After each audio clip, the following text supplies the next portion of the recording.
Hi everyone, welcome back. ನೀವು ನೋಡ್ತಿದ್ರೆ intelligent ಗುರು YouTube channel. ಎಲ್ಲರೂ ಕೂಡ ಯುವನಿಧಿ ಯೋಜನೆ ಅಪ್ಡೇಟ್ಗೆ ಸ್ವಾಗತ. ಲೇಟೆಸ್ಟ್ ಅಪ್ಡೇಟ್ ಏನು, ಹಣ ಯಾವಾಗ ಬರುತ್ತೆ, ಸ್ಟೇಟಸ್, ಡಿಪಾರ್ಟ್ಮೆಂಟ್ ಕಾಲ್ ಆಗಿರ್ಬೋದು, ಸೆಲ್ಫ್ ಡಿಕ್ಲರೇಷನ್ ಕೂಡ ಆಗಿರ್ಬೋದು, ಎಲ್ಲಾದ್ರ ಬಗ್ಗೆ ಮಾಹಿತಿ ಮಾಡ್ಕೊಡ್ತೀವಿ. ದಯವಿಟ್ಟು ಚಾನಲ್ಗೆ ಸಬ್ಸ್ಕ್ರೈಬ್ ಆಗಿ, ವಿಡಿಯೋ ಇಷ್ಟ ಆದರೆ ಲೈಕ್ ಮಾಡಿ. ಮೊದಲು ಬಂದ್ಬಿಟ್ಟು ಸೆಲ್ಫ್ ಡಿಕ್ಲರೇಷನ್ ಬಗ್ಗೆ ಮಾತಾಡ್ತೀನಿ. ನಿಮಗೆ 3 ಮಂತ್ಸ್ಗೆ ಇರೋದನ್ನ 1 ಮಂತ್ಸ್ಗೆ ಅಂದರೆ ತಿಂಗಳು ಮಂತ್ಲಿ ನೀವು ಕಡ್ಡಾಯವಾಗಿ ಸೆಲ್ಫ್ ಡಿಕ್ಲರೇಷನ್ ಮಾಡಬೇಕಾಗುತ್ತೆ.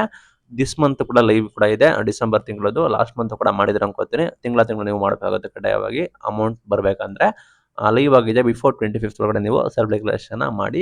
ಲಾಸ್ಟ್ ಮಂತ್ ಕೂಡ ಸೆಲ್ಫ್ ಡಿಕ್ಲರೇಷನ್ ಕೂಡ ಮಾಡಿದ್ರೆ ನಿಮಗೆ ನೆಕ್ಸ್ಟ್ ಮಂತ್ಗೆ ಅಮೌಂಟ್ ಬರುತ್ತೆ. ಸೆಲ್ಫ್ ಡಿಕ್ಲರೇಷನ್ ಕೂಡ ಮಾಡಿಲ್ಲ ಅಂದ್ರೆ ನಿಮಗೆ ಯಾವುದೇ ಕಾರಣಕ್ಕೂ ಅಮೌಂಟ್ ಬರೋದಿಲ್ಲ. This month 25th last date, ಅದರೊಳಗೆ ನೀವು ಕಡ್ಡಾಯವಾಗಿ ಸೆಲ್ಫ್ ಡಿಕ್ಲರೇಷನ್ ಮಾಡಬೇಕಾಗುತ್ತೆ. ನಿಮಗೆ ಲಾಗಿನ್ ಆಗ್ತಲ್ಲ, ಇಶ್ಯೂಸ್ ಕೂಡ ಆಗ್ತಿದೆ ಅಂದ್ರೆ ನೀವು ಆಮೇಲೆ ಪದೇ ನೀವು ಟ್ರೈ ಮಾಡಬೇಕಾಗುತ್ತೆ. ನಿಮಗೆ PC ಯಲ್ಲಿ ಕೂಡ ಟ್ರೈ ಮಾಡಿ, ಸಿಸ್ಟಮ್ ಅಲ್ಲಿ ಆಗಿಲ್ಲ ಅಂದ್ರೆ, ಲೈಕ್ ನಿಮಗೆ ಮೊಬೈಲ್ ಅಲ್ಲಿ ಆಗಿಲ್ಲ ಅಂದ್ರೆ, ಆಗ ನೀವು ಆರಾಮಾಗಿ ಸೆಲ್ಫ್ ಡಿಕ್ಲರೇಷನ್ ಮಾಡಬಹುದು.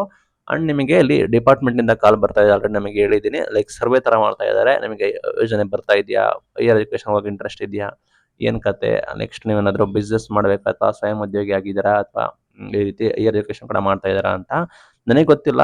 ಸರ್ವೆ ತರ ಮಾಡ್ತಾ ಇದ್ದಾರೆ. ಇದನ್ನೇ ನೋಡ್ಕೊಂಡ್ಬಿಟ್ಟು ನಮಗೆ ಯುವನಿಧಿ ಯೋಜನೆ ರದ್ದು ಮಾಡ್ತಾರೆ, ನಿಮ್ಮ ಹೈಯರ್ ಎಜುಕೇಶನ್ ಮಾಡ್ತಾ ಇದ್ದಾರೆ, ಜಾಬ್ ಮಾಡ್ತಾ ಇದ್ದಾರೆ ಅಂತ ಹೇಳಕ್ಕಾಗೋದಿಲ್ಲ. ಅದಕ್ಕೆ ಆ ದಾಖಲೆಗಳು ಇರಬೇಕಾಗುತ್ತೆ. ಜಸ್ಟ್ ಒಂದು ಸರ್ವೆ ತರ ಕಂಡಕ್ಟ್ ಕೂಡ ಮಾಡ್ತಾ ಇರ್ಬೋದು. ಯುವನಿಧಿ ಯೋಜನೆ ಫಲಾನುಭವಿಗಳು ಎಷ್ಟು ಜನ ಇದ್ದಾರೆ, ಏನ್ ತೆಗೆದುಕೊಳ್ತಿದ್ದಾರೆ ಅಂತ. ಬಟ್ ನಿಮಗೆ ಇಷ್ಟ ಇದ್ರೆ ಅಟೆಂಡ್ ಮಾಡಿ. ಎಲ್ಲೂ ಕೂಡ ಹೇಳಿಲ್ಲ ಆಯ್ತಾ, ಮ್ಯಾಂಡೇಟರಿ ಮಾಡಲೇಬೇಕು ಅಂತ. ನಿಮಗೆ ಇಷ್ಟ ಇದ್ರೆ ಅಟೆಂಡ್ ಮಾಡಿ. ಅದು ಬಿಟ್ಟು ಸ್ಪ್ಯಾಮ್ ನಂಬರ್ ಆಗಿರುತ್ತೆ. ಟೈಮ್ಸ್ ನೀವು ರಿಜೆಕ್ಟ್ ಮಾಡಿದ್ರೆ ಮತ್ತೆ ನಿಮಗೆ ಅದೇ ನಂಬರ್ ಇಂದ ಕಾಲ್ ಬರ್ತಾ ಇರುತ್ತೆ. ನಂತರ ನೀವು ನೋಡ್ಕೋಬಹುದು ಆಯ್ತಾ. ನಂತರ ಇದಾಯಿತು. ನಂತರ ಕೌಶಲ್ಕರಿಗೆ ನೀವು ಮಿನಿಮಮ್ 6 ಮಂತ್, ಮಿನಿಮಮ್ 6 ತಿಂಗಳು ನೀವು ಯುವನಿಧಿ ಯೋಜನೆ ಪಡೆದುಕೊಂಡಿದ್ರೆ ನೀವು ಕಡ್ಡಾಯವಾಗಿ ನೋಂದಣಿ ಮಾಡ್ಕೋಬೇಕು. ನೋಂದಣಿ ಮಾಡ್ಕೊಳ್ಳಿ. ಇಲಾಖೆ ಕಡೆಯಿಂದ ಟ್ರೈನಿಂಗ್ ಕೊಡ್ತಾರೆ, ಕಾಲ್ ಮಾಡ್ತಾರೆ. ಲೈಕ್ ನಿಮಗೆ ಇಂಟ್ರೆಸ್ಟ್ ಇದ್ರೆ ಅದನ್ನು ಕೂಡ ನೀವು ಅಟೆಂಡ್ ಮಾಡ್ಕೋಬಹುದು. ಅಮೌಂಟ್ ಅಪ್ಡೇಟ್ ನೋಡೋದಾದ್ರೆ, ಲೈಕ್ ಆಲ್ರೆಡಿ ನಿಮಗೆ ಸ್ಟೇಟಸ್ ಕೂಡ ನೋಡಿದ್ರೆ ಅನ್ಕೋತೀನಿ. ಲೈಕ್ ನಿಮಗೆ DBT ಪುಷ್ ಕೂಡ ಆಗಿದೆ. ಅಕ್ಟೋಬರ್ ತಿಂಗಳು ಟಿಲ್ ಅಕ್ಟೋಬರ್ ವರೆಗೂ ನಿಮಗೆ DBT ಪುಷ್ ಕೂಡ ಆಗಿದೆ. ನವೆಂಬರ್, ಡಿಸೆಂಬರ್ ಕೂಡ ನಿಮಗೆ, ಡಿಸೆಂಬರ್ದು ಆಲ್ರೆಡಿ ನಡೀತಾ ಇದೆ. ನವೆಂಬರ್ದು ಸ್ಟೇಟಸ್ ಕೂಡ ಶೋ ಆಗ್ತಿಲ್ಲ. ನವೆಂಬರ್ ತಿಂಗಳದ್ದು ನಿಮಗೆ ಈ ತಿಂಗಳು ನಾವು ಹಣನ ಎಕ್ಸ್ಪೆಕ್ಟ್ ಮಾಡಿದೀವಿ. ಬಟ್ ಅಕ್ಟೋಬರ್ ತಿಂಗಳದು ಲಾಸ್ಟ್ ಮಂತ್ ಎಂಡ್ಗೆ ಬರಬೇಕಿತ್ತು. ಬಟ್ ಅಕ್ಟೋಬರ್ ತಿಂಗಳು ಇನ್ನೂ ಕೂಡ ಬಂದಿಲ್ಲ. DBT ಪುಷ್ ಆಗಿದೆ. ಕೆಲವರಿಗೆ ಕ್ರೆಡಿಟ್ ಕೂಡ ಆಗಿದೆ ಆಯ್ತಾ, ಮಾಹಿತಿ ಬಂದಿದೆ. ಕೆಲ ಜಿಲ್ಲೆಯವರಿಗೆ ಜಮೆ ಕೂಡ ಮಾಡಿದ್ದಾರೆ, ಇನ್ನು ಕೆಲ ಜಿಲ್ಲೆಯವರಿಗೆ ಪೆಂಡಿಂಗ್ ಇದೆ. ಇನ್ನೇನು ಎಷ್ಟೊತ್ತಿಗೆ ಕ್ರೆಡಿಟ್ ಆಗಬೇಕಿತ್ತು. DBT ಪುಷ್ ಆಗಿದೆ ಅಂತ ಹೇಳಿ ನಿಮಗೆ, DBT ಪುಷ್ ಆಗಿದೆ ಅಂತ ಅರ್ಥ ಅಂದ್ರೆ ನಿಮಗೆ ಫೈನಲ್ ಸ್ಟೇಜ್ ಅಲ್ಲಿ ಇದ್ದೀರಾ ಅಂತ. ಇನ್ನೇನು ನಿಮ್ಮ ಖಾತೆಗೆ ಬಂದ್ಬಿಟ್ಟು ಹಣ ಬಂದ್ಬಿಟ್ಟು ಜಮೆ ಆಗೋದೊಂದೇ ಬಾಕಿ ಇದೆ. ಎಲ್ಲಾ ಪ್ರೊಸೆಸ್ ಕೂಡ ಮುಗಿದಿದೆ. ಸರ್ಕಾರ ಯಾವಾಗ ಬಿಡುಗಡೆ ಮಾಡಿ, ಯಾವಾಗ ಅಮೌಂಟ್ ಹಾಕ್ತಾರೆ ಅಂತ ಹೇಳಿ ಕಾಯ್ದು ನೋಡೋಣ. ಸರ್ಕಾರ ಹಣ ಬಿಡುಗಡೆ ಮಾಡಿದ್ರು ಕೂಡ ಇವರು ಹಾಕೋದ್ರಲ್ಲಿ ಕೂಡ ವಿಳಂಬ ಆಗ್ಬೋದು, ಪ್ರೊಸೆಸ್ ಕೂಡ ಆಗ್ಬೋದು.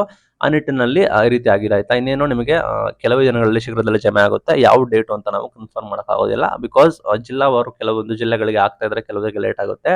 ಅಂಡ್ ನಿಮಗೆ ಇನ್ ಕೇಸ್ ಲೇಟ್ ಆದರೆ, ಡಿಲೇ ಆದರೆ, ನಿಮಗೆ ಡೋಂಟ್ ವೆರಿ. ಲಾಸ್ಟ್ ಟೈಮ್ ಮಾಡಿರೋ ಹಾಗೆ ನಿಮಗೆ ಇನ್ ಕೇಸ್ 1 ಮಂತ್ ಡಿಲೇ ಮಾಡಿದ್ರೆ, ಲೈಕ್ 2 ಮಂತ್ ಲಾಸ್ಟ್, ಇದು ಎರಡು ಕೂಡ ಒಟ್ಟೆ ಟೈಮ್ ಕೂಡ ಎರಡು ಆಗ್ತಾರೆ. ಯಾವುದೇ ರೀತಿ ನಮಗೆ ಬರೋ ಅಮೌಂಟ್ ಅಲ್ಲಿ ಮೋಸ ಇಲ್ಲ, ಬಟ್ ಟೈಮ್ ತೆಗೆದುಕೊಳ್ಳುತ್ತೆ. ಇಲ್ಲಿ ಸರ್ಕಾರಿ ಯೋಜನೆಗಳ ಈ ರೀತಿ ಆಯ್ತಾ, ನಾವು ಅಂದುಕೊಂಡ ಡೇಟ್ ಅಲ್ಲಿ ಕೂಡ ಬರೋದಿಲ್ಲ. ಬಟ್ ಬರಬೇಕಾಗಿದ್ದ ಅಮೌಂಟ್ಗೆ ಯಾವುದೇ ರೀತಿ ಮೋಸ ಇಲ್ಲ. ನಿಮಗೆ ಬರಬೇಕಾದ ಅಮೌಂಟ್ ನಿಮಗೆ ಕಡ್ಡಾಯವಾಗಿ ಬರುತ್ತೆ. ಇದು ಇವತ್ತಿನ updates. Thank you for watching till end. Thank you.